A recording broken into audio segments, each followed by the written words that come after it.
So I've just seen this. I'm going to try something really stupid. I mean, I'm too old for this stuff. Everybody will, yeah, you know, you're laughing if it goes wrong. So there's a very steep hill there. I don't know why I'm going to attempt this. But this has been a fat tired e-bike and it's got plenty of power. Bugger it, let's give it a shot. Oh my god, that is so steep. Right. Let's go for it. Let's not go for it. No, I'm too scared. What's that? What, Nancy, I can't do it. Gone are the younger years where I would go, I'm going to attempt that. No, I'm not. It probably would have filmed me up there. God, I should really be embarrassing myself. Anyway, that's the thing with e-bikes though, is I wouldn't have even considered my mind without being on this. Even being on it though, I know my limitations. And that's very important when you're out on a bike, to know your limitations and then stop. Hey everybody, welcome to Bitsy Bopsy, and look at this. Isn't this just a beautiful wee place?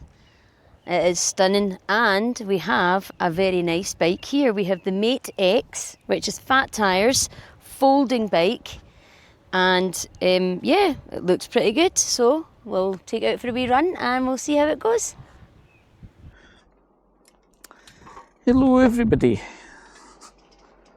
Welcome to the channel. Hope you like e-bikes.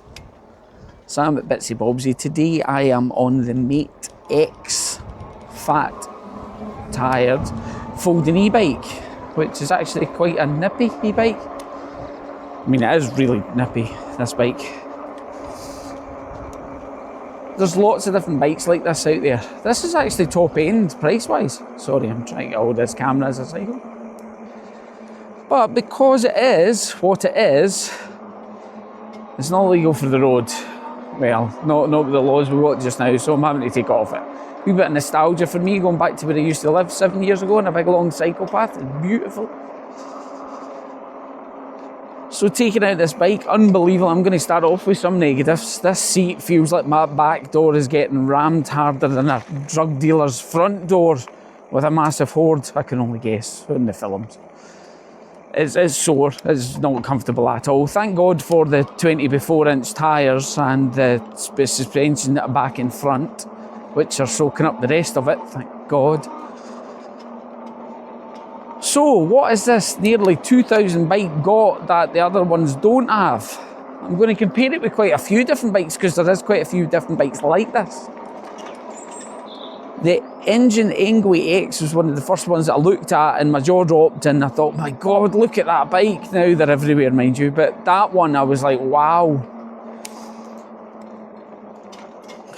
So just like that one, which is priced around about the £1,400 mark, this has got hydraulic brakes and they are really, really good. They are very quiet and really good.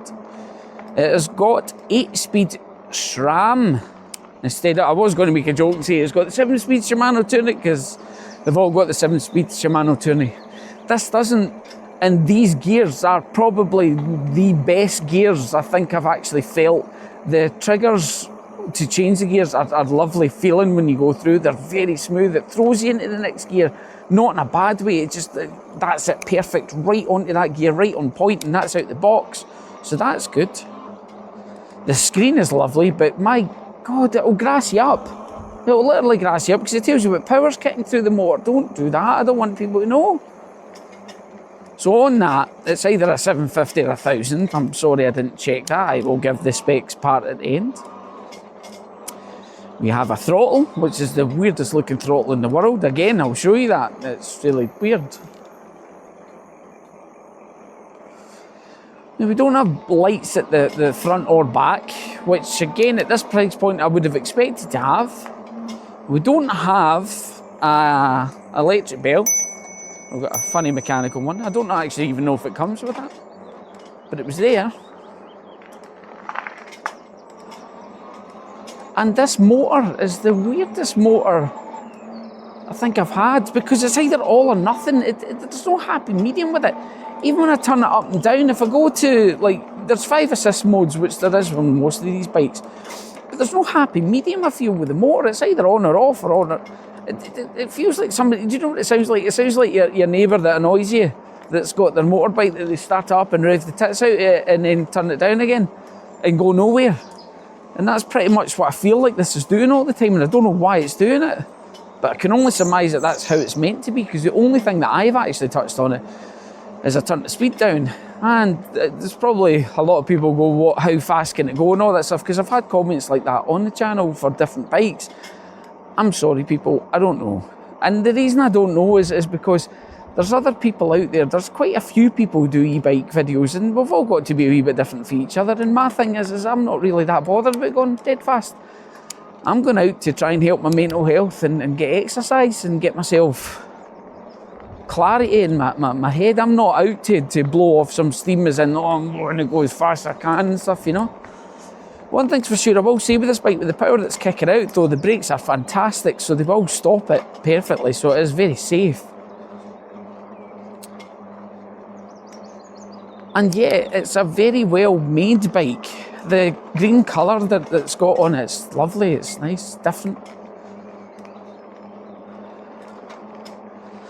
The weirdest thing though going through stuff when I was having a look is every time I go anywhere I always check my tyres, right? And you should always check your tyres. It's one of the most important things I think when you're going for a cycle or even out in the car, but definitely out in a cycle. So check your tyres. Now these tyres are 20 before. A lot of the other tyres are 20 before. When you have a look at a lot of the other tyres, it does say do not pump them above 20 max, because 20, when you put 20 through these things, they are rock solid. But this one says that I can go up to 30. And as I was pumping it, it didn't really cross my mind until I got to 20. I went, Jesus Christ, I need to stop. So these are at 20 just now. I'm pretty sure at 30 you blow them, but it says on the sidewall, so must be true.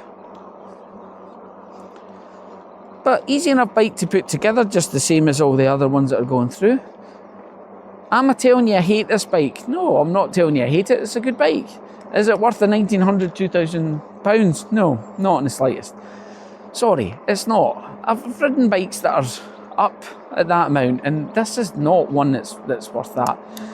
It's got a couple of things in it that does make it better than other bikes though. I mean, it's got a 17 amp hour battery if I remember correctly, which I'm sure I did. It's got good range. The issue with that though is the screen and everything that you've got on the bike will end up telling you, it tells you the battery life in real time, which is not great because it will show you the battery fatigue when you're trying to put the power through it. Why am I saying that that's not a good thing? If you have an electric, I'm pretty sure a lot of you, I think the worries for people for an electric bike are always the same things. It's the same as anything that's got a battery in it. Your phone, you worry about how long it lasts. But with this, it will tell you, for instance, oh, we've only got, 60% left, but I've only started off. I haven't done anything. And then as soon as we get onto the straight, then it will turn around and say, no, it's all right, we've got 90 odds. So it's really, really aggravating when it does that. It's really aggravating when it does that, because it leaves you in a position going, well, how far is it going to take me? Well, having the 17 amp hour battery, it's going to take you quite a bit of space. You're going to cover some distance on it, I definitely think so. Oh God, right. Sometimes it's really nice when people let you out, but then other times it's not. So if you're taking off though, although the motor has got a noise from it, a lot of the fat tired ones have noise, I've noticed. The back suspension with my posterior, word of the day, it's not great because there's a squeak coming in the back. That would annoy the hell out of me. But not a terrible bike. Just nowhere near worth the price that they're asking for. So there we go, there is the Mate X that we're making our way around and having a wee look. Have you noticed how the lovely, have you noticed how the lovely lights on the, no, I've not got any of them. Don't have a bottle holder either, which is a killer. Imagine not having a bottle holder in this day and age. Lovely colour though. Now with these e-bikes, you need to have the key in at all times, so it will have to dangle down. I'm not really a fan of that. There's the bum killer. I will try and show you the screen. It is very difficult to show you the screen in this light. It's a nice startup it's got. There is lots of things that is nice about that screen though, and I don't know if it's going to come across there because there's obviously a lot of different things that are on it, but it is great. The throttle, which is huge, and oh my god, don't press that when the bike's sitting there. The trigger shifters on the SRAM, they are brilliant.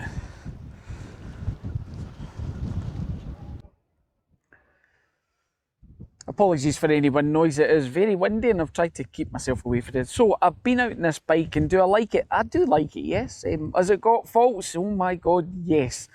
And I always say in the channel, whether I get a bike for nothing or I pay for it like I've paid for it, I certainly will tell you because I don't want you to waste money. So the Mate X bike, what is good about it? It's got 8 gears. It's got trigger shifter gears. I'll take you around and show you the rest of that stuff. We've got your usual instrument cluster sitting here, and we've got the speedo here, which gives you a lot of information. It's good. It's also got a bracket mount I can feel on it, so it takes a bit of flex when you're going over stuff, which is nice. And as I noticed, there is a USB port on the bottom, which is always good to charge up stuff. This throttle is so weird looking, and I don't like it because it's a folding e-bike, and ultimately you're going to stick it in the back of your car. That's going to catch on something that's definitely going to end up snapping. I'm not sure if the bike came with this, and I don't think it actually did to hide the cable, so it does look quite snazzy there now, but you know, try and ignore that for it. Just go by what you can see on the internet. Got your front suspension, we've got the back suspension, and we've got the seat. Oh, let's name this the Arse Killer 5000 because my god, the pain that was going through me on this was just unbelievable. It was not comfortable and it really destroyed the enjoyment I was having out of it. The wife was the same as well, and her bum's much more curvier, nicer and peachier. You know, it was not happening. Again, she's 5 foot, I'm 5'7". This bike's got plenty in it. The seat, let's see how far up we can go, you know. So we can go up quite a distance from that. Here as well, we can go up quite a bit here. So what's lacking on this bike? Well, it doesn't have an electric horn, it has an analog one. Makes it feel cheap. It doesn't have a front light or a back light or a brake light or any kind of light. To me, it makes it feel cheap. The things that will make it feel more expensive is we've got hydraulic brakes. They are brilliant, there's no noise to them, perfect. These gears, these gears, I know I will go on about them. They're 8-speed and the trigger shifters are spot on. Every time you hit a gear, spot on, not a miss, nothing. Right into the right gear when you want to be, and that is fantastic. And being SRAM, the difference between that and the Shimano 7-speed ones that you generally get, that gives it a premium feeling. The Bafang motor that's on the back of it, you would think with a name Bafang, it would be a great thing and it would set it apart from things as well. That's so annoying. And the reason that it's so annoying is I have seen on the front, because it will tell me and grass me up what power I'm putting through there. So again, this is why we took it off-road, and it was to make sure that nobody else sees that, because if they do, they'll just take the bike off you. A few people in the comments sometimes have put down things that, blah, you know, we can get away with it. There's no arguing with a policeman who just wants to take it off you. They will take it off you and that's it. And that will grass you up. This motor, it's either all on or all off. There's no in between. There's no happy medium. There's no choice through it where it goes, oh, that's perfect and stuff. The tyres are interesting. And the reason I'm saying that to you is because every single one of these 20x4s, every single one say maximum inflate to 20. Every single one.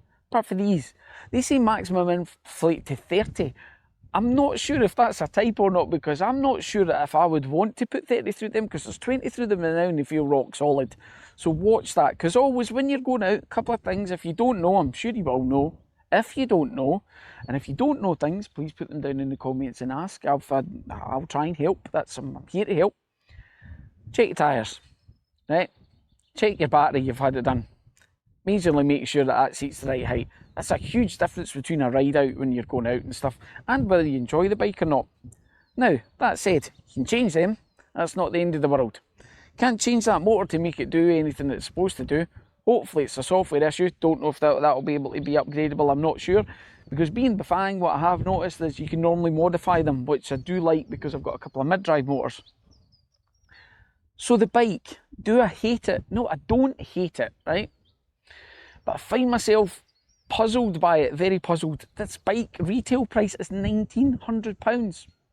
Apart from the bits that I've told you about, and the battery being about 17 amp hours, which means it will get a decent range. The screen will end up telling you what you're doing in real time, which is really infuriating, and the reason being is, if you get range anxiety in a bike and that, it's good that it's telling you, because you'd like it to tell you. But the same point is, you don't want it to tell you, oh, I've just went out, I'm down to 60%, there's something wrong with the battery. You get on the straight and then it'll jump back up to 90%. That's really annoying, because it gives you the fear of, am I going to make it there? And it rips it from your journey. But £1,900. I'm doing a review on the PVY Pivy Z20. I got the engine, the Engwe Engine Pro was my first bike that I absolutely loved to bits, and all that stuff. It's about £1,400. I'm sorry, but Mate X, or the parent company, I fail to see where the pricing came. I just really do, because it doesn't have anything extra that anybody else does. So thanks for watching. I'm sorry if I've disappointed anybody, because I'm not going to lie to you, and I'm going to do that. I'm also sorry I never got some lovely drone shots and stuff like that. It's just that I feel if I turn this inside out and give everybody the sick when my gut hangs out, I'll end up flying all the way over there. And what a stunning place this really is just now. But yeah, beautiful looking bike, but definitely falls short on it for me. Thanks for watching, and as I say, like and subscribe, share it on. Thank you. Bye. So it's just a small thank you to everybody who's been subscribing to the channel, and I'm sorry it seems like a hard sell. But I suppose, remember, when I'm asking you to like, subscribe and share the channel, it costs you nothing. It means a lot to me, because sadly it makes me feel like I can see some progress. Also, I hope it means I can continue doing this, because when I'm feeling rubbish and stuff, this doesn't fix things, it helps me distract from it. So, if you can always do that, please do that. Thank you. I would ask for any criticisms and stuff like that in comments to put down, but there's days I could take that, there's days where I'm not. I'm only trying to do this wee thing that I can do. And it's just fun for me. It's stressful, but fun. So thank you for watching. Thank you for subscribing. Thank you for giving me your time. It means a lot to me. Thank you.